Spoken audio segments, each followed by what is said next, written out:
कृष्ण हरी वाजवा तुतारी. व्यासपीठाच्या हिंदवी स्वराज्याचे संस्थापक कुळवाडी भूषण छत्रपती शिवाजी महाराज, संत शिवालाल महाराज, आज ज्यांची जयंती आहे ते महान क्रांतिकारक बिरसा मुंडा, क्रांतीसूर्य महात्मा ज्योतिराव फुले, आरक्षणाचे जनक छत्रपती शाहू महाराज, घटनेचे शिल्पकार महामानव डॉक्टर बाबासाहेब आंबेडकर, राजमाता पुण्यश्लोक अहिल्याबाई होळकर, संत महात्मा बसवेश्वर महाराज, वस्ताद लाहुजी साळवे, संत रविदास, हास्य शिक्षिका प्रतिमा शेख, साहित्य रत्न अण्णाभाऊ साठे, हरित क्रांतीचे प्रणेते स्वर्गीय वसंतरावजी नाईक साहेब, जलक्रांतीचे प्रणेते स्वर्गीय सुधाकररावजी नाईक साहेब यांच्या पावन स्मृतीस अभिवादन करतो. व्यासपीठावर उपस्थित आजच्या सभेचे मुख्य आकर्षण आपल्या सर्वांना सुपरिचित असलेले, ज्यांनी छत्रपती संभाजीराज शंभूराजांची सिरियल केली होती आणि त्यांनी शंभूराजांचा रोल अदा केला, ते आपल्या पक्षाचे स्टार प्रचारक माननीय खासदार अमोलजी, उपस्थित सर्व व्यासपीठावरील मंडळी.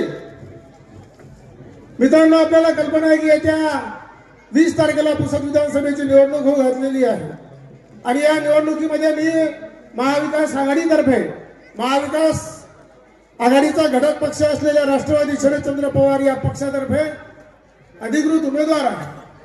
आपल्या सर्वांना कल्पना आहे की राष्ट्रवादी शरदचंद्र पवार पक्षाची निशाणी ही तुतारी वाजवणारा माणूस आहे. मित्रांनो, आपल्याला कल्पना आहे की मागील 72 वर्षापासून आपण एकाच परिवारातील सदस्यांना या पुसद विधानसभाचं नेतृत्व दिलेलं आहे. हरित क्रांतीचे प्रणेते स्वर्गीय वसंतरावजी नाईक साहेब असतील, जलक्रांतीचे प्रणेते स्वर्गीय सुधाकररावजी नाईक साहेब असतील, यांनी या राज्याला दिशा देण्याचं काम केलेलं आहे. परंतु त्यांच्या पश्चात मागील 25-30 वर्षापासून वसंतरावजी नाईक साहेब असतील, सुधाकररावजी नाईक साहेब असतील, यांनी जे कारखाने, ज्या सूतगिरण्या या परिसरामध्ये उभ्या केल्या, वसंतरावजी नाईक साहेबांचं स्वप्न होतं की शेतकरी हा कारखानदार झाला पाहिजे. परंतु मागील 25-30 वर्षापासून या विभागातील नेतृत्वामुळे या परिसरातील 2-2 कारखाने, 2-2 सूतगिरण्या या बंद पडल्या. 2 कारखाने आणि 1 सूतगिरणी तर बंदच पडली आणि 4थी सूतगिरणी ही बंद पडण्याच्या मार्गावर आहे.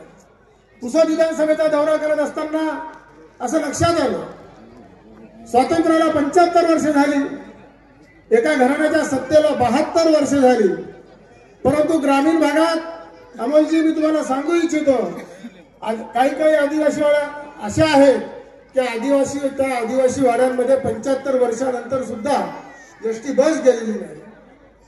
दुर्दैवाने जर एखाद्या परिवारामध्ये एखाद्याचा मृत्यू झाला तर त्यांचा दफनविधी करायसाठी किंवा त्यांच्यासाठी दहन शेडची सुद्धा उपलब्धता नाही.